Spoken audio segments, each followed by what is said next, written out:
Hey everybody, welcome to Chasing Rust. Today we are at the College of the Ozarks, or Hard Work U as they call it. It's a college here in Hollister, Missouri, or Branson, Missouri, and they've got a really nice tractor collection here. It's kind of cold and rainy outside today, so we thought we would come down here and check out their tractor collection, see what they got. So we're going to walk around and show you the place. Come along, it's gonna be fun.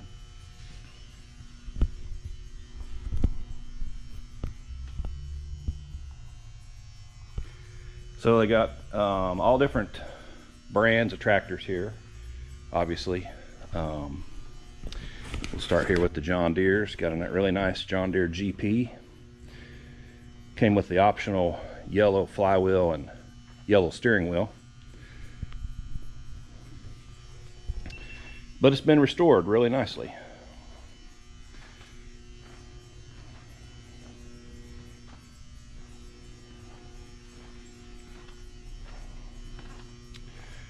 All the tag's been painted over. All the students at the school here have something to do with these tractors, either restoring them or taking care of them, and that kind of thing. You can see right here who worked on it. There's some information on this styled D right here. I'm not sure what year it is. 4649666. I don't know my D serial numbers well enough, but again, real nice example here at the museum. Battery powered starter there. That's always helpful on a D. Does have a PTO right there. Later model, well, I guess early models had PTO as well, but got a real nice John Deere MT here.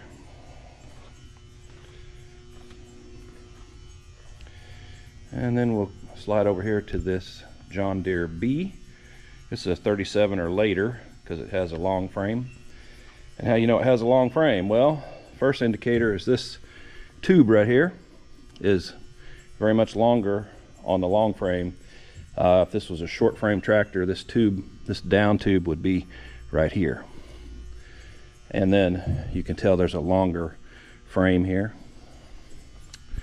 So that makes it 37, 38 model tractor. Nice set of factory round spoke front wheels. Nice set of factory round spoke rear wheels. Those are actually probably worth more than the tractor.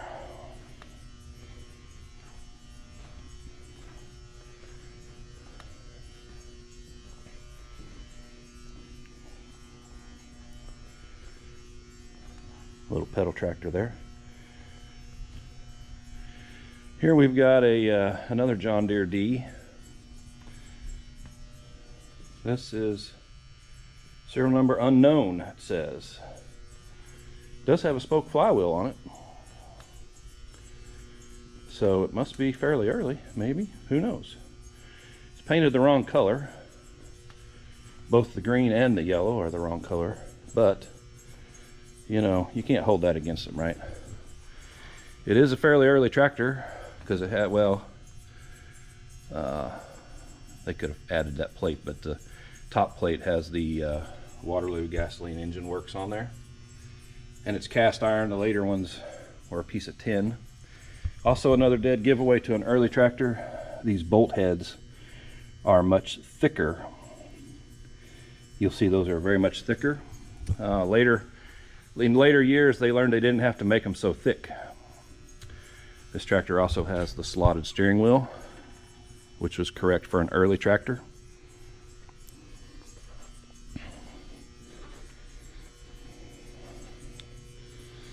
It does have a tag on it, but you can't, it's been painted over. You can't. Oh, I see it right there. It says 33.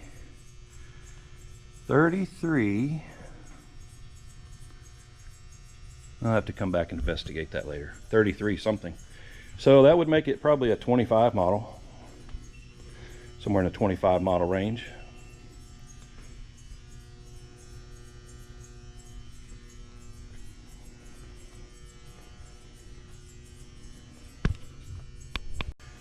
Here's another John Deere B, styled B.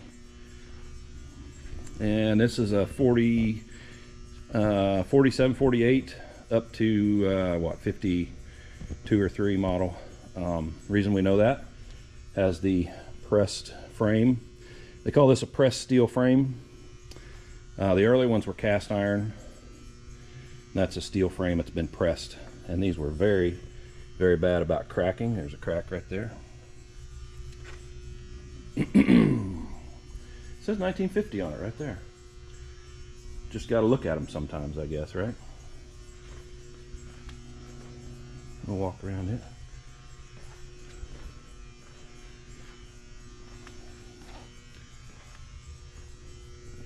Restoration by Dan Smith. Dan did a good job.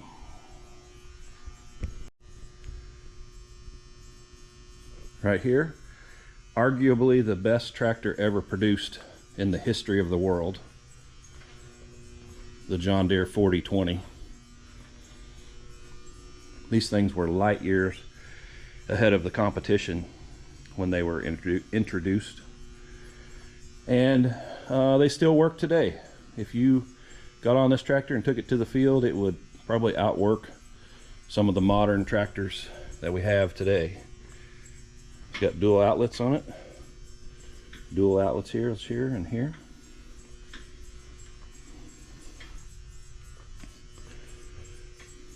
Everybody loves a 4020. Side console.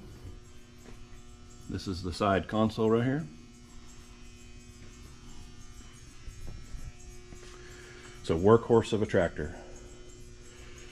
And they still sell for, they sold for about $9,000 or $10,000 new, and they still sell for that same amount of money or more today.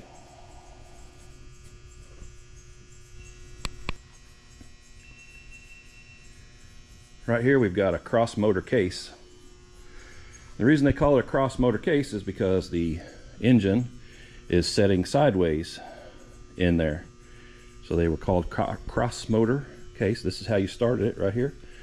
Your crank would have went right here on this little shaft. Spin it over. Got your exhaust manifolds up here, your spark plugs, petcocks right there. It's a very nice example of restoration. They do good work here, I'll give them that.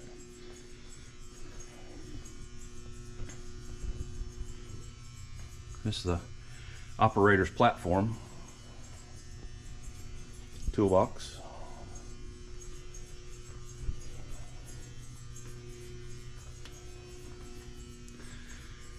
This side, this is your clutch pulley.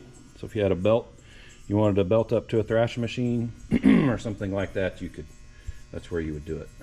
There's the information on this model of tractor and who did the work on it. Molly G. Sledge, I see her name a lot.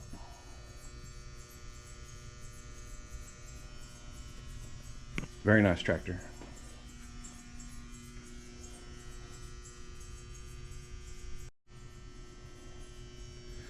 All right, we're going to go into another room here in the museum. Got a little Allis WC here.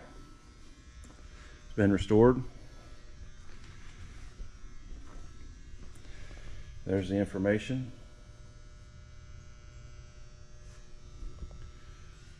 Molly Sledge, again.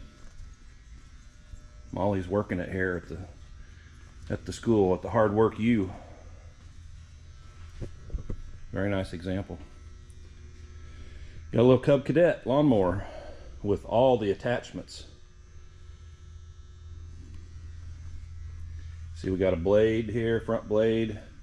There's a plow there. There's a disc right there. There's a disc, harrow, and then a rototiller.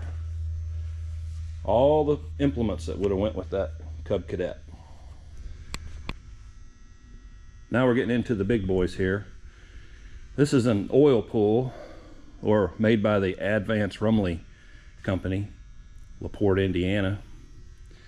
And let me get this information right here.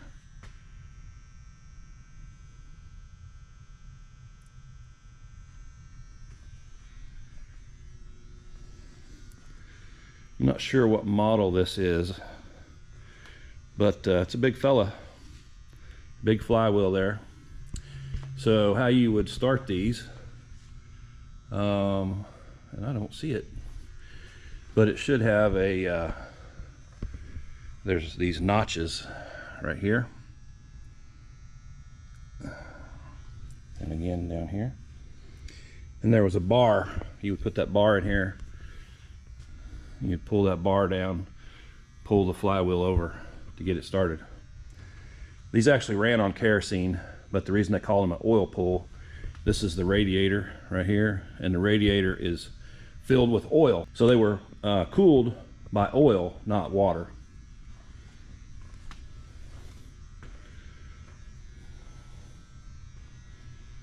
Very nice example.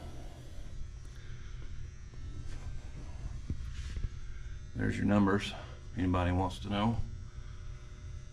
Serial tag.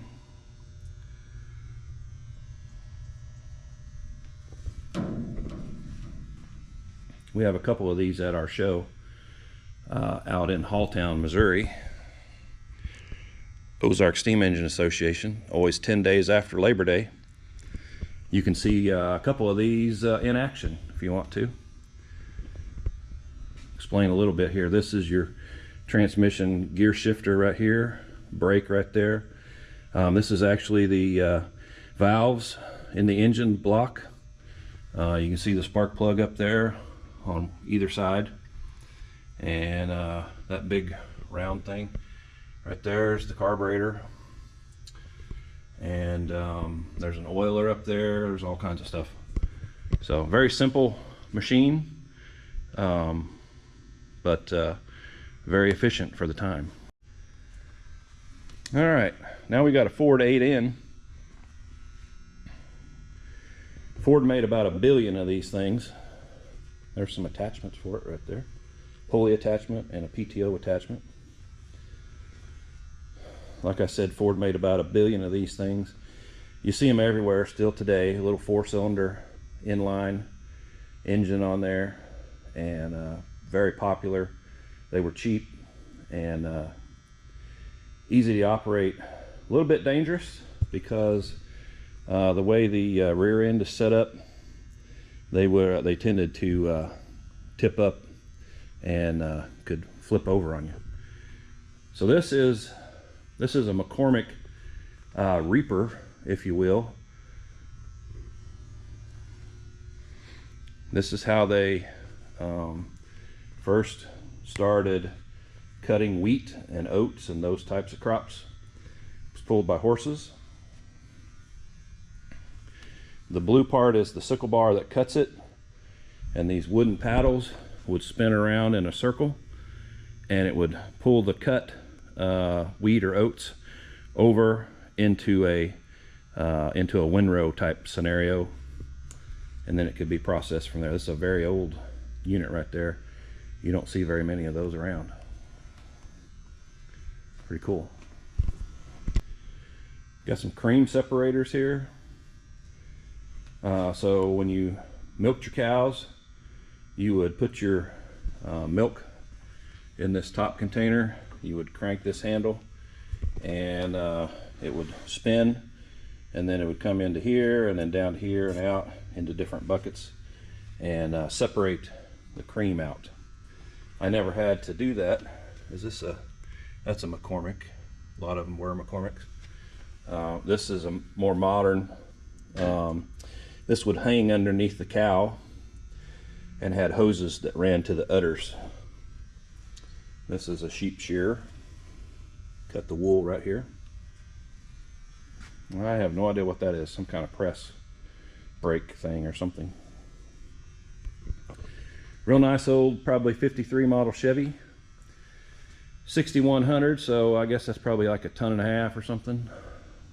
1 ton, not sure. School of the Ozarks, Point Lookout, Missouri, near Hollister. It's all been restored. It says it's a 54. That's pretty close. Right here, restored by Buck and Philip David. So we've got a silky plow up there. They called that a silky plow. That was pulled by a horse. The man sat on the seat there and operated it. And then a big number 4 John Deere sickle mower that you would cut hay with. Again, the operator would sit here on the seat, and it was pulled by a horse. These are called trucks, and I actually have a set of these. And so this would sit up here so you could turn it easier, and this would be attached to single tree for a horse to pull that. That's how you mowed your hay back in the day. A lot different than what we have now. This is a John Deere LA tractor. Little cultivator type tractor. You can see it's got some cultivators on there. And again, they've painted it the wrong color, but that's okay. This would be what you would call a truck garden tractor. It would be not a full-blown agricultural farm type situation, but somebody that grew vegetables, small crops would use this tractor, and it replaced the horse. A lot easier to use than a horse. So that's what those were. Here's the international version right here. It's a Cub, and you can see how it's got a mower on it. So this is a little international Cub.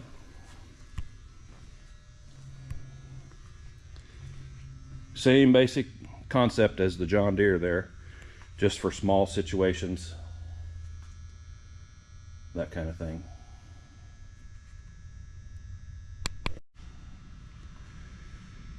You got a John Deere 420. This is kind of a little utility type tractor. It's been well restored. They would use that around the farm for utility type stuff. These tractors were made in Dubuque, Iowa. This is a variant of the later model of the M John Deere. There's the information on it. Nice little tractor. And then we got a little Allis G, and this was Allis Chalmers' version of the John Deere LA and the International Cub. This was International's version of that. You can see there's a little plow on here for a little small operation farm, truck garden they call them. So this is kind of interesting because it has the motor in the back. You can see the radiator right there, gas tank, and the engine is right there in the back. Kind of a unique design.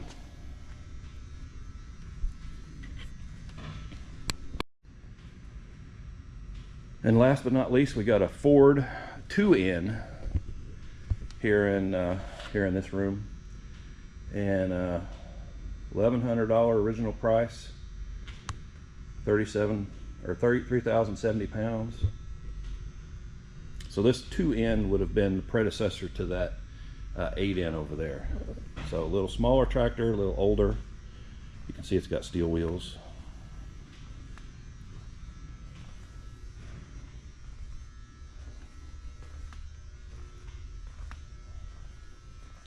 Three-point setup on it there.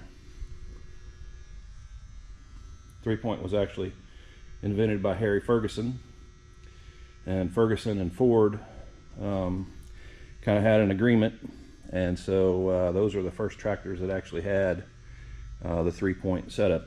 And there's a three-point setup right there that we have today, still today on tractors.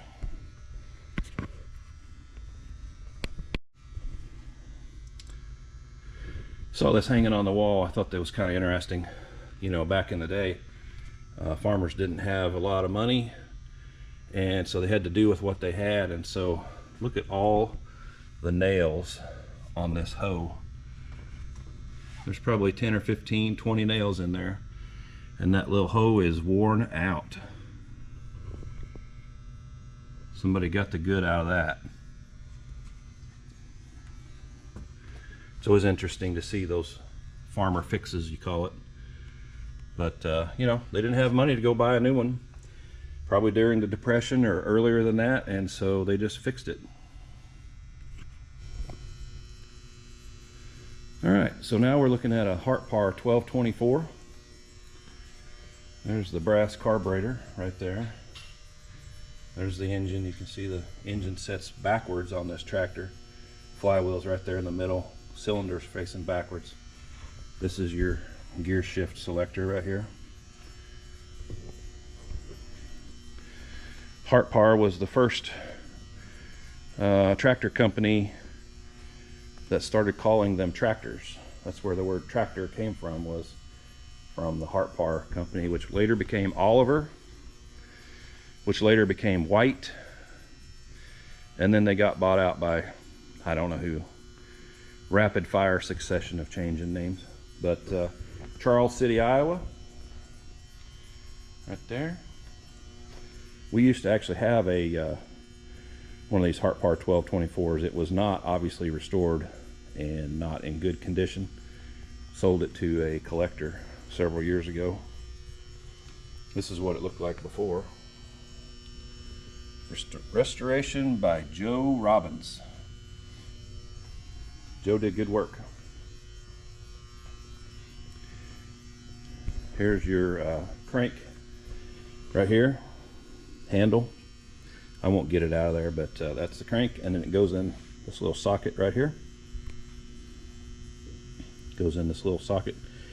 You can see these dogs that would kick the crank out once the tractor's running. This is your fuel tank up here, radiator. This is your magneto, spark plug wires. These tractors had a remote oiler, similar to what steam engines had. And you would crank this up to crank up the oil, and then when it was running, you could see the oil pumping through there. That's how you knew it was pumping.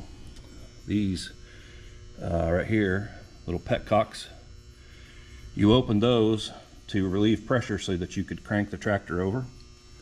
And then once it was running, you would close those. You would also fill those with gasoline to assist in getting it running. So this tractor right here, 1224, Hart Parr is the exact, I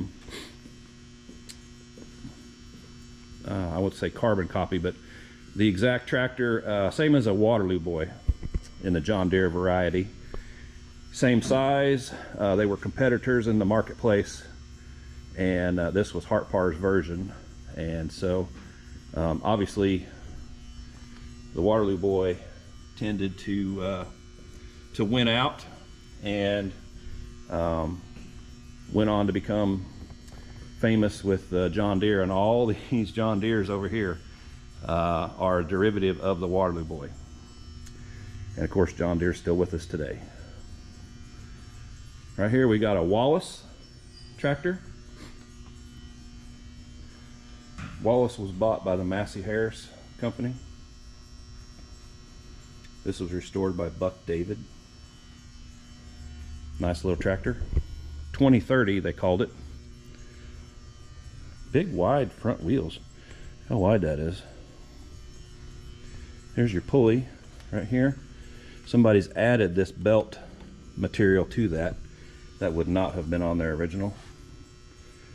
And here's your clutch brake. So you wanted to thrash with a thrash machine or do any kind of belt work, that's where you would have hooked your belt up. You've got your carburetor right here.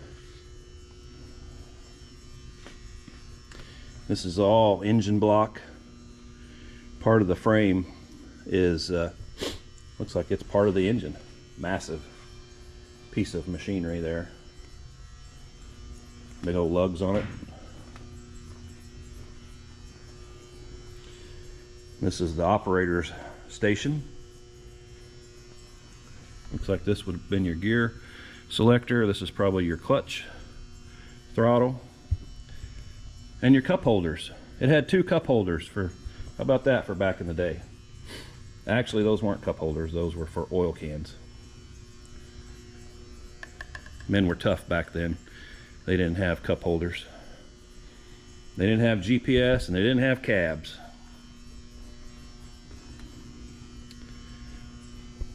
Right here, Wallis, Racine, Wisconsin. Pretty cool little tractor. Here's actually a couple of Rumleys.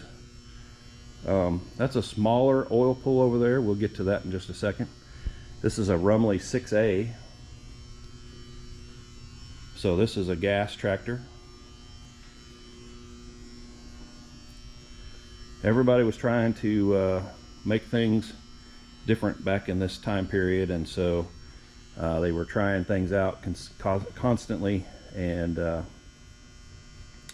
lot of different varieties of things back in this era. So we got a PTO shaft here. This is your, I'm not sure what that does. This is a brake, I'm sure. Gear selector, that's probably your clutch, and throttle's right up there. There's your tag. Now we'll move over to this little oil pool. You can see it's much different. Same company, just a little bit older tractor. Here's that lever I was talking about on that big oil pool back in the other room. You can see this lever right here and these notches. You would pull down with that lever to spin the flywheel over to get the tractor started.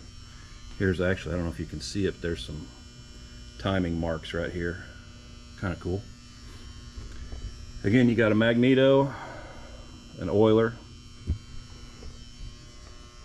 your radiator, again filled with oil.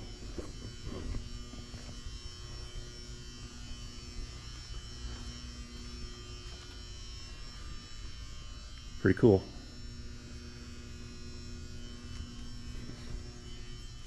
John Deere 40. So this John Deere 40 would have been the predecessor to that 420 in the other room there. This would be the earlier version of that 420. Same tractor, just later. Oh, excuse me, pardon me. Same tractor as that 420. This is just an earlier version. The 40, 50, 60, 70 series gave way to the 420, 520, 620, 720, 820 series. So that's what this is. And man, they've got it stretched out. You could do some hillside work with that thing. Nice little John Deere 110 lawnmower. If you like 110s, I happen to have a couple of those.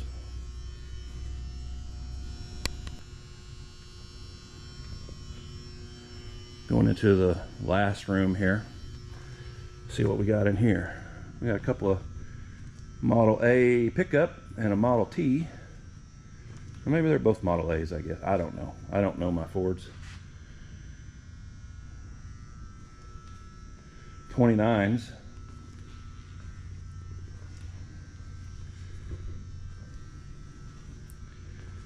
And then you've got a Challenger corn planter.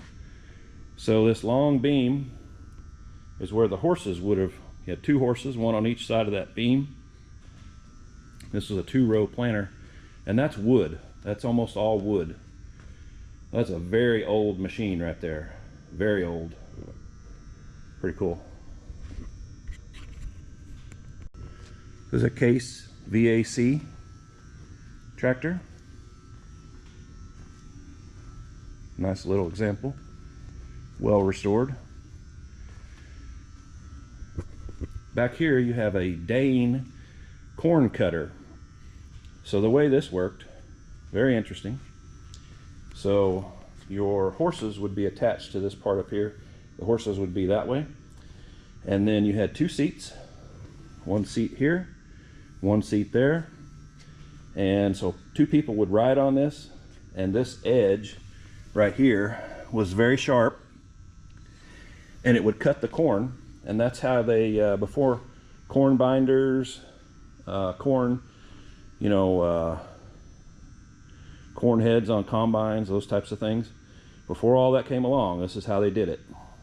They would, the horse would walk along and they would cut 2 rows of corn at the same time and bundle it up and drop it down on the ground.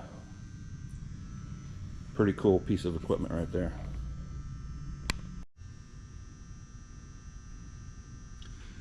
We got an Oliver 77 row crop right here. Very nice example of an old Oliver. It's got some cultivators on it. You don't see cultivators on tractors much anymore, so that's kind of cool to see that. So how these cultivators would work, you see this area right here, that would be where the corn row would be. And then these hoes, the black pieces down there, would go along and dig up the soil to keep the weeds out of your corn crop.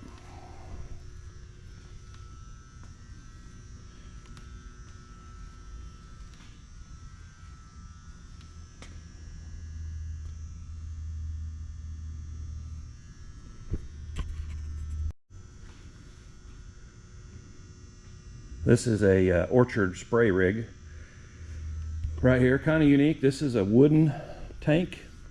That's all wood.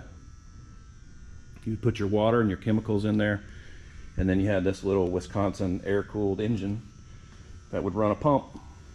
And here's your sprayer. 100-gallon tank, it says. And so that's how they would spray their trees, crops, whatever. I just found something. Well, we're gonna see if he notices. So as you know, my dad has a collection of John Deere bicycles here. Turns out they got a couple back here in the background. We're gonna wait and watch.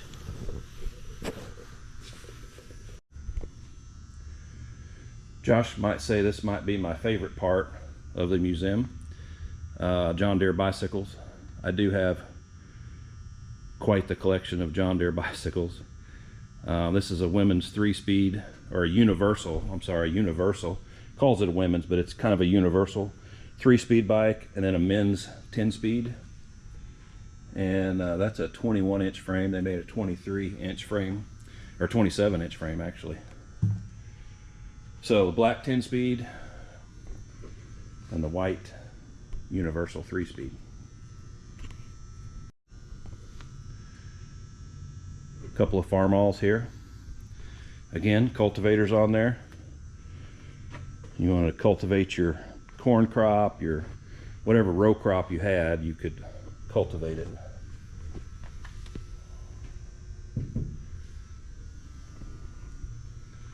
Little utility type tractor.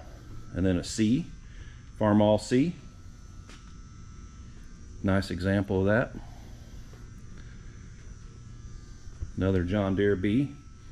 Long frame B, probably 37, 38. Somewhere in that time frame. And then an early 40s John Deere B, style B. So let's talk about that for just a minute. So you look at these two tractors, see the difference in the front end and the hoods.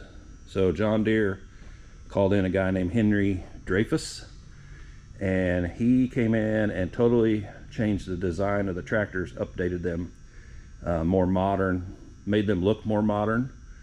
It's kind of an Art Deco style, if you will, from that you saw a lot in the late 30s, early 40s, and vastly improved the looks of the tractor.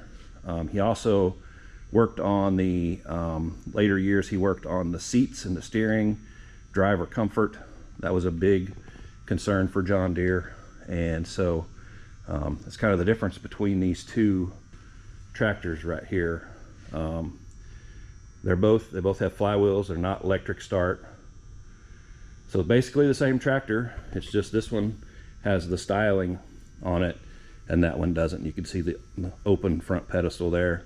That open front pedestal is all inside this cast iron piece here. It's all covered up. So this made them look a little better. All right, now we've got a corn sheller, and this is a Marcel's Adams Cyclone Feed belt driven powered corn sheller. It's all wooden. Every bit of that is wood. So it's a pretty rare piece to still be A, in that condition, and B, even still here at all. So this is the pulley. This is where the belt would have attached to a tractor or a steam engine to turn this. And then you've got all kinds of gears in here, chains. You can see, I don't know if you can or not, but the sheller mechanism is in there.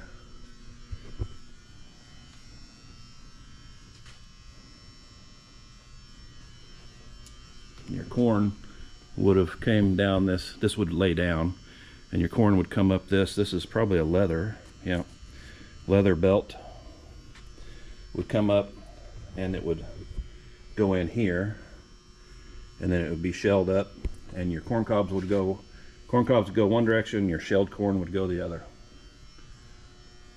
Very nice piece. The John Deere plow up there, horse-drawn plow. Obviously John Deere is famous for their plows, wooden beam plows. Here's another one over here.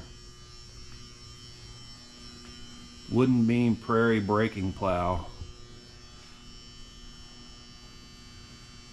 How'd you like to work that all day? That would wear you out. Wear me out.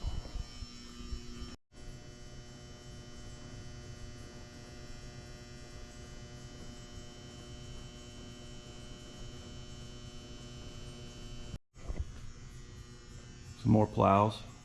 Wooden beam, 6-inch breaking plow. This is an Oliver plow. Steel, it's not wooden.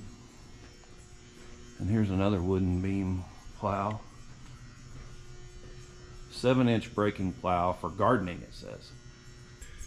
So we did do a little looking on the serial number on this spoke D here, and it says 33511, right? Yeah, 33511. 33511. Our spoke D is 33138. So this one's just a little bit later than ours. So that would make this a 25 model tractor. It also has kind of a rare option on it if you don't know what you're looking for. These are mud scrapers. You go between the lugs, and it just attaches to the rear frame.